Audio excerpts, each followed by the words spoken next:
Hello and welcome to FEE3, because we consumed the E's from E3 after E3 died. Today we have Embrace of the Fog by Lord Tweed. Say hi. Hey everybody, I'm Lord Tweed. So you are. So we're just gonna jump right into a new game here. Why don't you tell us a little bit about this game? Because I see it's got some Final Fantasy VI tile sets going on. Right, well that was just for the aesthetic, you see. It fits really nice, homely feeling, but you might be asking, why do we need that homely feeling? Well, as you can see here at the start, we're dropped off in an empty little place, a homely little hub. And why we have a hub is just due to the structure of this game. So this is not your traditional start to end, 25 chapter affair. No, this is as the kids call them nowadays, a roguelike type experience, or to be more precise, a roguelite type experience, which we can start getting into if you'll go to the top. Yeah, you know the process. So we'll get a little intro spiel here, and as they will point out, basically everything changes when you leave this place, right? It won't be the same game every time. So you saw we just got 300, we call them fragments. It's one of the game's currencies. And they're kind of explaining it on screen right now. But this is one of the core progression systems of the game, and perhaps the most interesting is this summoning portal. Now, one of the roguelike elements that we're using for this particular project is that you use this portal to summon different characters. Now, once you've summoned a character from this portal in particular, you have them forever. Think of and while I'm not always most fond of the comparison, think of a gacha system, right? You're pulling for specific things. Now, unlike a gacha system, this is not at all designed to be exploitative or anything in any sort of way. No, give Tweed your money. We are not going to be taking anything for this. Do not try. But basically, everything you get from that pool is yours to keep. Everything is good. There's no duplicates. It's just a way to give everybody a different experience through the game, because you don't quite know which characters you're going to get each time you boot up. You saw Sigma pulled 3 characters, one of them being, one of the 4 being the main character, who everybody will have at the start. Got to start with someone. But those 3, they were from a pool of options. Now, there are other characters he could have gotten, but these are the 3 that we'll be running with. Yep, so I'm just gonna plow through, see how we can do on our first run. So you'll notice here we got some little enemy guys, and the idea is that you can talk to whoever's here to basically start whatever's on the floor, like it just explained. But the first floor is always a fight, right? Yes, this floor is always rigged to be a fight. So this guy gives you fragments, which is what we just used to summon. I'll probably go with him in the end. This guy gives us extra money, and this guy gives us extra EXP. So I'm going to go with the fragments because I am a gacha addict. And in case you guys don't know, and you don't because Tweed kind of danced over it, the working title for this game is Gacha Game, so you know. It's just the internal title. We ain't going with that. We Yeah, have the title I screen know. now. You got the real title screen. I've never actually used Tanola before, so I have to read this even if I don't want to. Well, this is a good opportunity to talk about the characters and how they get here, right? So this game, it's not just me working on it by technicality, right? This is how it was introduced as a community input project. So not quite a community project in terms of there isn't really like a big team of 8 or 10 people working together on the project. For the most part, I am kind of the lead. Was until recently kind of one of the only devs. There's a few other people who do help out. We have a bit of a dev team now, but the core concept of how this game is comprised is that all of the maps, the characters, the events, and basically everything outside of the main story, they're all handled via submissions from the community, and then those submissions get put into the game. So for the most part, the role the community takes is of the idea guy, the fun, easy part. They all get to submit the ideas, and then it's up to the dev team, whoever that may comprise of, to implement those into the game. And that keeps a big community aspect, that keeps everything really interesting, and also kind of lowers a lot of the creative burden for somebody like me. So I don't have to think of, a bunch of different characters, and it helps us create a very diverse roster too. As of right now, last I checked, we already had over 70 characters implemented, leading to a very wide amount of possibilities. So it's kind of like a roguelite hybrid PME sort of thing, in the sense that people submit stuff, but they don't really implement it themselves unless they're crazy. Yeah, unless they're crazy, and some of them are. Some of them very much are. So I do want to preface, if you recognize any characters that are in this game, let it be known. There are rules, and you can only submit a character you own. So if you see a character here, you know that their owner submitted it, and that we have the permission to have that character here. Now, there's a few other quirks that astute viewers might have realized. The first does not require much astuteness, and that's the fact that movement and stuff is very reduced, kind of reminiscent of Heroes, right? Yeah, and that would probably be the closest. They've restricted even more, but our maps are a little bigger. Random item drops after every fight. This is part of the roguelite experience. The second thing you might have noticed is that the magic is by default 2 range. So I think one of the rules you had was that outside of specific character weapons and the Windstone, you could only have 1 range value on any given weapon, right? Yeah, the general rule is mixed range is yucky, and we don't like it here. And one of the reasons behind that, if you want me to go on a long tangent about my philosophy, it's just the idea that it helps prevent a lot of scenarios where you would take damage. In a sense, it encourages you to match ranges such that, if something's can only attack at 2 range, you want to get in the range 1, because as I may have noticed, we went to a healing site and you're like, why would you need that? You heal after every chapter, right? No. No, you do not. Oh, to keep that fun rogue element and keep that attrition, you do not heal after combat. So being able to match those ranges and get into situations where you do not receive a counter is very important. And that's why the ranges are done this way, on top of just preventing, the usual problems with the insane juggernauting that can happen if you get somebody going completely crazy with a javelin or something. Which you've also mitigated by making the minimum damage 1 instead of 0. Yeah, there's multiple systems in this game that serve to basically just prevent, the kind of juggernaut, raffle stomp kind of things that you can do with certain characters. Because there are characters who would almost certainly be able to pull that off without these systems in place. So, as you mentioned, minimum damage is 1. If you get hit, you are taking 1 point of damage at least, unless you have some kind of skill effect in place. And then additionally, I didn't forget about dodge tanks either. Every time you receive attack during the same enemy phase, you will suffer a 15 avoid penalty that stacks. So you can't just keep dodging forever. You will get hit eventually if you take too much combat in the same phase. Now, fun part is that actually works on enemies too, so you can soften up enemy dodginess. Yep.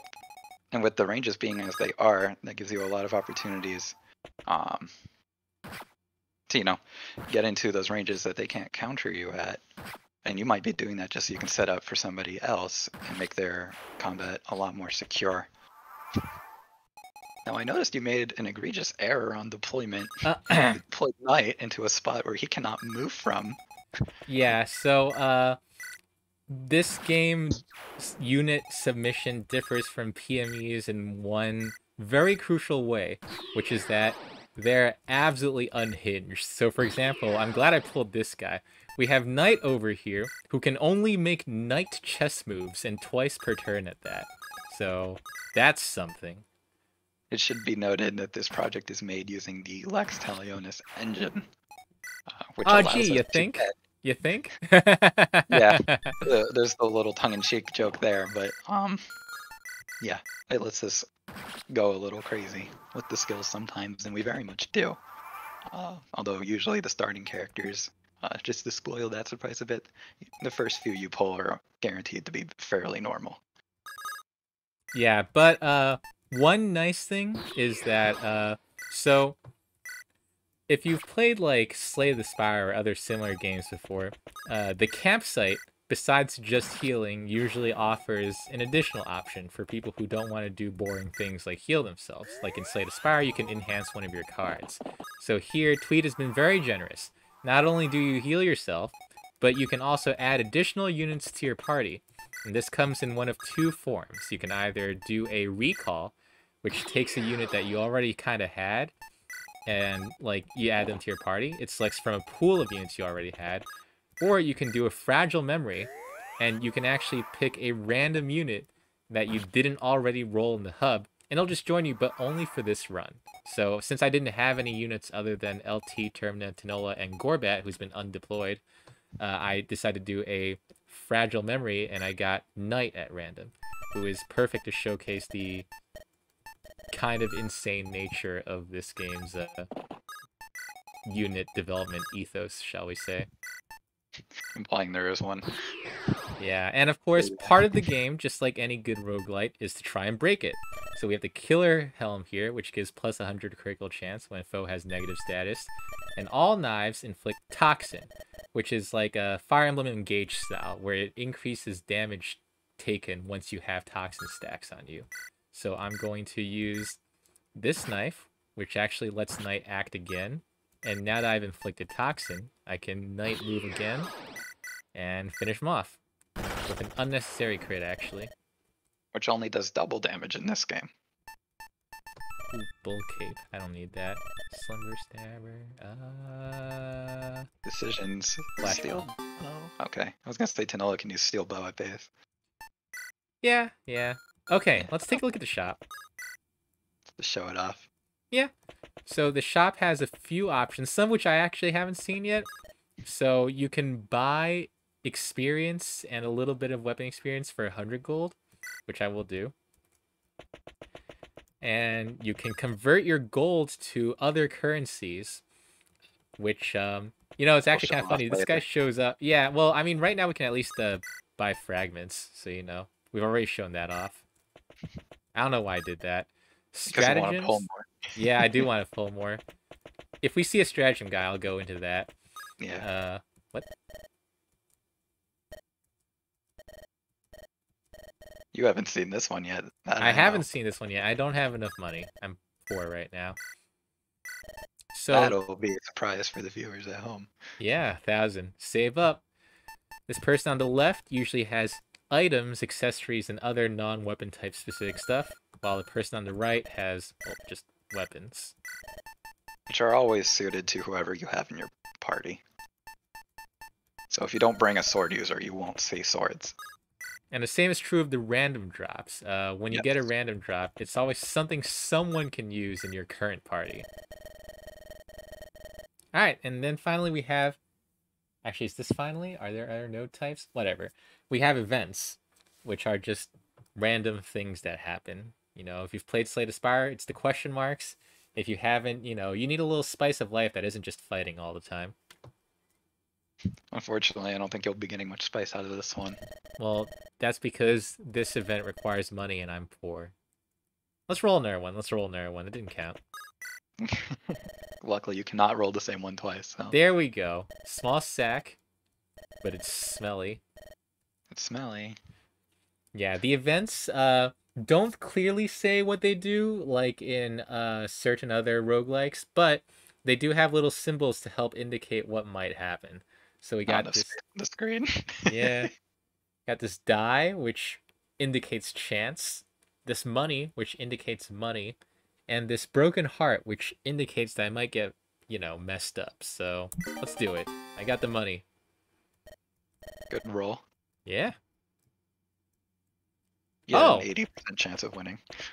And then over here we have, I think, one of the last event types, or I guess hub for next chapter things, which is a special person off to the right that is a hard battle. And if you win these, you can get stuff, and they're hard, so you don't usually just go into these unprepared like I'm about to. This is a very good way to end your run early. Yeah, don't actually To do this. point out that you can also just end your run early from the menu. Yeah, but this is a funnier way of doing it. Okay. We did need to get back to hub at some point. Yep. There's more stuff to show off still. Okay, I'm gonna give Exactly. you that, and I'll give you the flash bomb. So usually, like, it's already not really sensible to try and show off everyone's skills in a FEE3 demonstration, but given the nature of this project, it especially is not a good idea to try and show off everyone's skills, because there's going to be so many and we'll be here for hours. So I'm just going to charge in. So Gemini here, we got two bosses, Gemini and Gemini. They have a cool gimmick, which I'll try to live long enough to show off.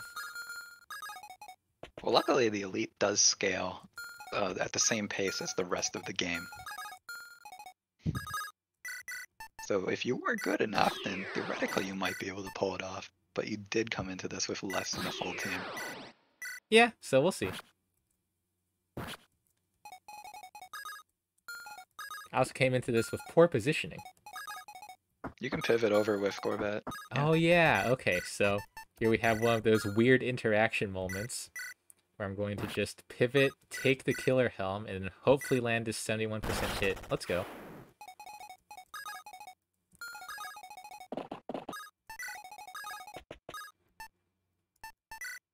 Your guaranteed character, the player LT, comes with two skills, which are fairly important for when you're just starting out. One of them is Patchwork, which lets you heal 4 HP twice per floor. And the other is coming back to life after every chapter with 1 HP if you let him die. Yeah, if she does, she'll come back. It's called Conviction is the skill name. Now, those aren't the only tricks she'll have, but at the start, that's what she's got. You're just spoiling your own stuff now, huh? It'd be boring if she only had two things. She's the main character. I guess. That's true enough. Of course there's more. But that has to be discovered. Gotta entice them. One other thing to note is that this game has a few additional weapon types compared to vanilla. You might have noticed the presence of the not really that new daggers, but there are also stones. Oops. It's fine. It's Gorbat. He's always the first to go. Which have an interesting property. They always target the lower of defense or resistance when used by dragons, and when used by beasts, they use the higher of strength or mag to deal damage. Which that might get removed on the beasts, but we'll see how it goes. But the dragon part is very likely to stay, and that's also very much an FE Heroes thing, really. Anybody who's played that should be fairly familiar. Oh, really? I actually didn't know. Yeah. Oh, you think I had original ideas? Nah.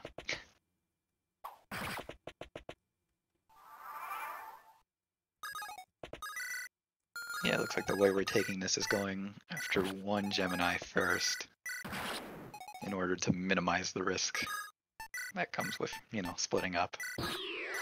You'll see him moving up close to better attack enemies from outside their range. Yeah. So some of the units have funny themes based on what the submitters liked. You'll notice that Knight is very chess themed. Moves like a knight, also captures pieces by moving onto their space after killing them. There are other chess pieces, there are other weird archetypes as well, so if you play, keep an eye out, and if you want to submit, by all means. So you didn't want to go into that, right? How do people submit to this? Or do you want to save that for the end, for people who skip to the end of the videos? Do they do that? Why would they skip the whole thing? That's the follow-up. Yeah, so I didn't know the follow-up worked from 2 range. That's cool. Oh, it just always works. You do not escape. But yeah, so again, as we stated earlier, this is a community input project, and it is always accepting submissions. So currently it is exclusively posted on the Lex Talionis Discord server. It's got its own channel there. Someday it might have its own threads and whatnot. But for now, that's where it will live, and there's a whole bunch of threads there to handle, submissions and everything. So if you're interested, check us out there. Link hopefully in the description.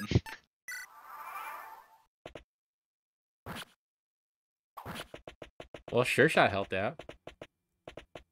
Yeah, luckily I reworked it to be something usable. I feel like that's something that has to happen with every iteration of Skill Shot or Sure Yeah. Shot that's ever existed. For sure. Okay, so this guy attacks at 1 range. Yeah, the rule about range is only per weapon. There are 2 range-only daggers and 1 range-only daggers, 2 range-only swords and 1 range-only swords, so on and so forth. Yeah, you can't just go by weapon type.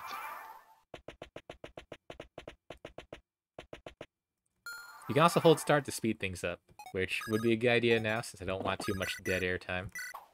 Uh-oh. It's okay. Now that you whiffed that, but now everybody else is more accurate. You got marked with inflexible at some point.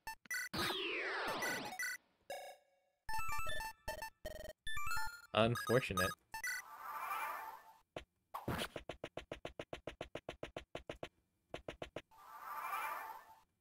As you can see, as he went to only one side, you now have to contend with all the reinforcements in addition to the now charging other boss. Yeah, well, that's a risk I was willing to take. You've played this a bunch, you know your way around this map especially.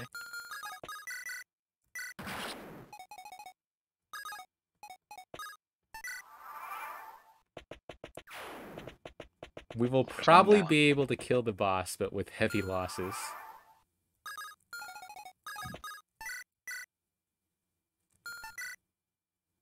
Slightly heavy, yeah. Yeah. I'm surprised you went for that.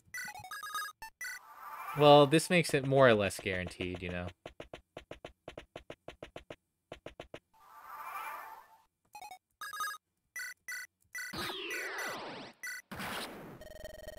There you go, well played.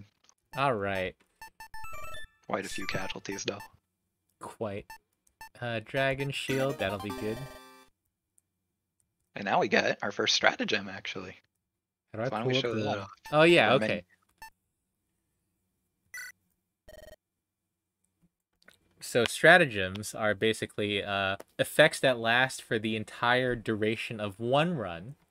And yeah, that's basically it. I don't know what more to say about that is. So every first attack is brave now. Sick. You can get them from elites, you can get them from the shop, you can get them just from combat. We don't see it. We haven't run across one actually at all, I don't think, but you can have combat nodes that will grant you 1 pawn victory from a random pool, of course, and then you can get them from events as well, and events often have very special ones. This is the chess run, I see. Yeah, I got another chess piece. Actually, should I throw so we can get back to the hub soon? Sorry, I've been 27 minutes. Why not? We can just show the abandoned feature instead. Wait, yo, sick. Right.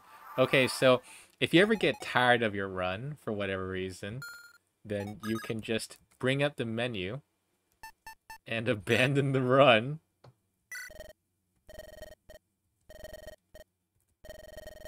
And it shows you what kind of resources you got. I just went for fragments. That's all I got.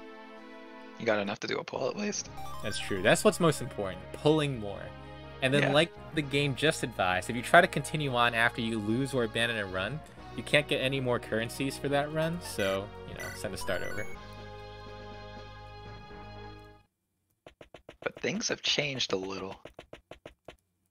Yeah, there's other people on these foreshadowingly placed chairs here, which I actually did not realize were foreshadowing until you told me earlier today. So that kind of says something about my level of intelligence. And when you talk to each one, they'll actually describe what they do, which saves me the problem of doing it. I'm not reading all that, because you guys can when you play the game. Play the game. Play the game. Basically, they each have a theme. Yeah. The hero uses the master seals to upgrade the individual characters that you've permanently unlocked so that they gain new skills or that they're stronger. When you start a run, maybe they'll have a new item with them or a higher base weapon rank. The guy we just spoke to is like a game feature guy. He'll unlock new things across the game, like maybe your campsites can now revive, things like that. And then that bishop uses another currency. to just make your runs a little more powerful. Like you get more gold from battles or more XP. And that's part of the roguelite aspect, and that when you come back, you can use your currencies to get a bit more powerful, and this guy just tells you the lore, which I don't write much. Nice lore, nice lore. The lore is that I didn't write it, which is the real conundrum. And then, of course, we've already explored this one, but this is the most important one. You pull for units. And that is now a unit we will always have access to whenever we try to start another run. So let's show that off. As you can see, we got Modrost because we just pulled them from the well, but we did not have Knight or Bishop because they were fragile memory recalls. So that means they don't get added to your permanent roster. They're only available for one run. So And that helps keep that roguish element of you never know quite what you're going to pick up once you start your adventure.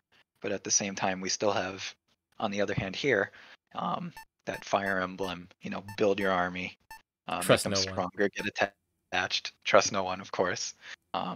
We have that element as well as the roguelite element of you always have something more reliable to fall back on. But there are ways the game will encourage you to mix up your gameplay.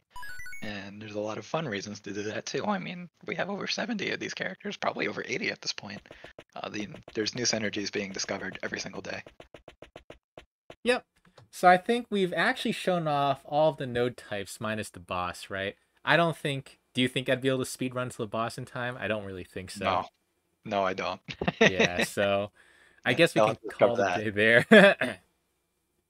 Do you have any closing thoughts you'd like to give? Something that we might not have touched upon enough that you want to go over again? Oh boy. No, not really anything that we missed. I don't recall, unless I checked my notes and there was something I wrote there and completely forgot about. No, I kind of went over it. So I guess my closing thought is really just reiterate. Join the Lex Talionis Discord today if you want to participate in the active development of the game and see how it's going. There's always a public version available. We host it on GitLab, so as long as you have access to the Lex Talionis engine in some form, you should be able to download and play it yourself and give feedback, play testing, all sorts of things. We are always very appreciative of all of that. If you're like me and you just want to pull for characters like a degenerate, you should also join, just for that reason. All right, I think that wraps up this FEE6 presentation. Hopefully we see you all again next year when the Game Awards die so we can become the FEE6 Game Awards. Featuring, what's his name, Geoff? I think it was. I don't recall. I don't watch those. Yeah, me neither. All right, that's it. See y'all tomorrow, or if this is the last day of FE6, see y'all next year. Peace. Thanks, everyone.